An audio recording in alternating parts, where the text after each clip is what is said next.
दर्शकों, आज हमीरपुर में बीडीसी उपाध्यक्ष संजीव शर्मा ने अपनी जीत की खुशी मनाते हुए आज दोपहर में सामूहिक भोज का आयोजन किया और इस अवसर पर संजीव शर्मा ने अपने राजनीतिक गुरु जीएस बाली को विशेष रूप से आमंत्रित किया। जीएस बाली ने इस आयोजन पर पधारकर प्रसन्नता जाहिर करते हुए संजीव शर्मा को सभी कार्य पूर्ण कराने का आश्वासन भी दिया, जो कि संजीव शर्मा के लिए एक आशीर्वाद से कम नहीं। देवभूमि मिरर न्यूज चैनल रिपोर्ट आप दर्शकों के लिए। संजीव जी के लिए जो कोई आगे आप मार्गदर्शन कुछ देखिए, देना चाहते हैं? बात यह है कि अभी उनकी शुरुआत हुई है और वो पहले उनको बधाई कि लोगों ने उनको चुना बीडीसी के लिए, फिर उन्होंने वाइस चेयरमैनशिप हासिल की। उसके लिए मैं पार्टी को भी उनको भी बधाई देता हूँ। और एक ही एडवाइस है सबसे बड़ी कि जब हम किसी भी पोजीशन के लिए चुने जाते हैं तो उसमें गरीब से गरीब जो अंतिम पंक्ति में अंतिम आदमी हो उसकी सेवा करना पहला काम बनता है। तो अगर उसकी सेवा करेंगे तो उसका इनाम उनको ज़रूर मिलेगा। और आज के दिन में मेरा एक ही कहना है कि वे जितनी सेवा कर सकें, सबसे ज़्यादा जो पेंशनर वगैरह हैं, बीमार हैं, उनके घर पे जाकर के उनको गवर्नमेंट की स्कीम का लाभ मिलना चाहिए, तब जा कर के ये अपना फ़र्ज़ पूरा कर सकेंगे। और अभी ये पंचायती राज से जुड़े हैं, पंचायती राज में आए हैं और अपनी जो इनकी विचारधारा है उस पार्टी के भी लिए काम करेंगे। और हमारे ज़िला के अध्यक्ष हमारे साथ हैं।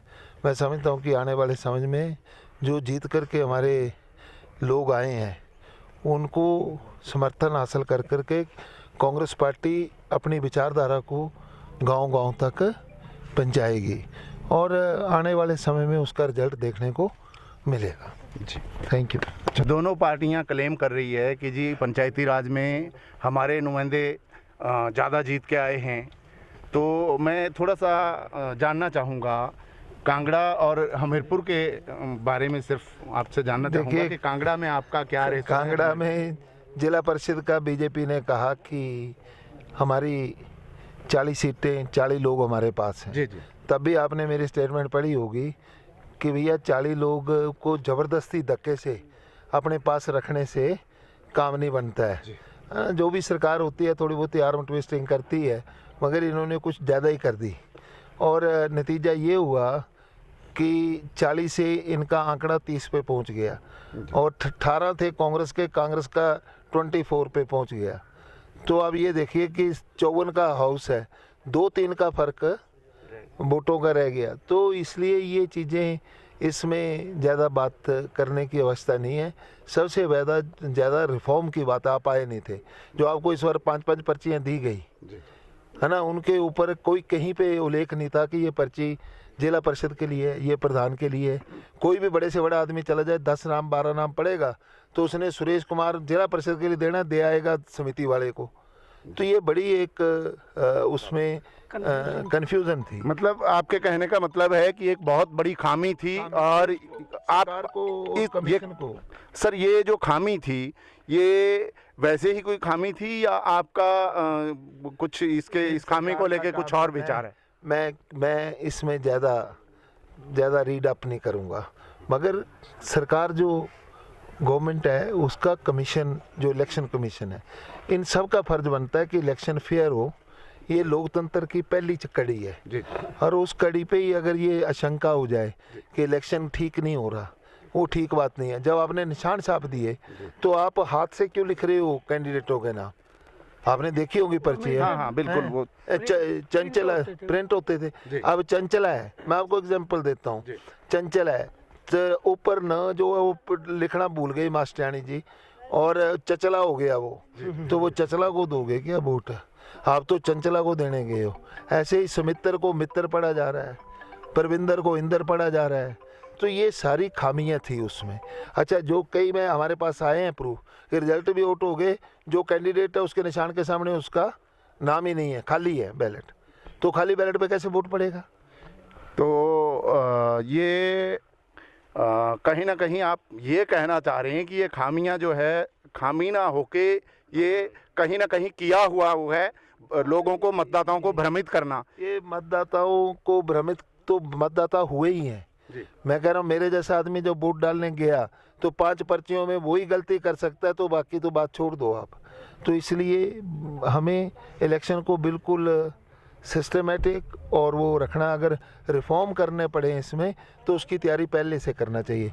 अभी इलेक्शन में लोग वोट डालने गए, एमएलए के इलेक्शन में वोटें थी और प्रधानी के इलेक्शन में वोटें हैं नहीं। ये क्या तमाशा है? इसका मतलब कहीं ना कहीं कुछ ना कुछ हुआ है। तो उन व्यक्तियों से बचो, उन पार्टियों से बचो जो इस काम में लगी हैं। दोनों पार्टियां क्लेम कर रही है कि जी पंचायती राज में हमारे नुमाइंदे ज़्यादा जीत के आए हैं। तो मैं थोड़ा सा जानना चाहूँगा कांगड़ा और हमीरपुर के बारे में, सिर्फ आपसे जानना चाहूँगा कि कांगड़ा में आपका क्या रहता है? कांगड़ा में जिला परिषद का बीजेपी ने कहा कि हमारी 40 सीटें, 40 लोग हमारे पास हैं। जी जी। तब भी आपने मेरी स्टेटमेंट पढ़ी होगी कि भैया 40 लोग को ज़बरदस्ती धक्के से अपने पास रखने से काम नहीं बनता है। जो भी सरकार होती है थोड़ी बहुत आर्म ट्विस्टिंग करती है, मगर इन्होंने कुछ ज़्यादा ही कर दी और नतीजा ये हुआ कि 40 से इनका आंकड़ा 30 पे पहुंच गया और 18 थे कांग्रेस के, कांग्रेस का 24 पे पहुंच गया। तो अब ये देखिए कि 54 का हाउस है, 2-3 का फ़र्क वोटों का रह गया। तो इसलिए ये चीज़ें, इसमें ज़्यादा बात करने की अवस्था नहीं है। सबसे ज़्यादा रिफॉर्म की बात आप आए नहीं थे। जो आपको इस बार 5-5 पर्चियाँ दी गई है ना, उनके ऊपर कोई कहीं पे उल्लेख नहीं था कि ये पर्ची जिला परिषद के लिए, ये प्रधान के लिए। कोई भी बड़े से बड़ा आदमी चला जाए, 10 नाम 12 नाम पड़ेगा तो उसने सुरेश कुमार जिला परिषद के लिए देना, दे आएगा समिति वाले को। तो ये बड़ी एक उसमें कंफ्यूजन थी। मतलब आपके कहने का मतलब है कि एक बहुत बड़ी खामी थी और सरकार को, कमीशन को। सर ये जो खामी थी ये वैसे ही कोई खामी थी या आपका कुछ इस खामी को लेके कुछ और विचार है? मैं इसमें ज़्यादा रीड अप नहीं करूँगा, मगर सरकार जो गवर्नमेंट है उसका कमीशन, जो इलेक्शन कमीशन है, इन सब का फर्ज बनता है कि इलेक्शन फेयर हो। ये लोकतंत्र की पहली कड़ी है जी। और उस कड़ी पे ही अगर ये आशंका हो जाए कि इलेक्शन ठीक नहीं हो रहा, वो ठीक बात नहीं है। जब आपने निशान छाप दिए तो आप हाथ से क्यों लिख रहे हो कैंडिडेटों के नाम? आपने देखी होगी पर्ची। हाँ हाँ बिल्कुल, वो चंचला प्रिंट होते थे, अब चंचला है। मैं आपको एग्जांपल देता हूँ, चंचला है तो ऊपर न जो है वो लिखना भूल गई मास्टरानी जी और चचला हो गया वो, तो वो चचला को दोगे क्या वोट? आप तो चंचला को देने गए हो। ऐसे ही सुमित्र को मित्र पढ़ा जा रहा है, परविंदर को इंदर पढ़ा जा रहा है। तो ये सारी खामियां थी उसमें। अच्छा, जो कई में हमारे पास आए हैं प्रूफ कि रिजल्ट भी आउट हो गए, जो कैंडिडेट है उसके निशान के सामने उसका नाम ही नहीं है, खाली है बैलेट। तो खाली बैलेट पे कैसे वोट पड़ेगा? तो ये कहीं ना कहीं आप ये कहना चाह रहे हैं कि ये खामियां जो है, खामी ना होके ये कहीं ना कहीं किया हुआ वो है लोगों को, मतदाताओं को भ्रमित करना। ये मतदाताओं को भ्रमित तो मतदाता हुए ही हैं। मैं कह रहा हूँ मेरे जैसा आदमी जब वोट डालने गया तो 5 पर्चियों में वही गलती कर सकता है, तो बाकी तो बात छोड़ दो आप। तो इसलिए हमें इलेक्शन को बिल्कुल सिस्टमेटिक और वो रखना, अगर रिफॉर्म करने पड़े इसमें तो उसकी तैयारी पहले से करना चाहिए। अभी इलेक्शन में लोग वोट डालने गए, एमएलए के इलेक्शन में वोटें थी और प्रधानी के इलेक्शन में वोटें हैं नहीं। ये क्या तमाशा है? इसका मतलब कहीं ना कहीं कुछ ना कुछ हुआ है।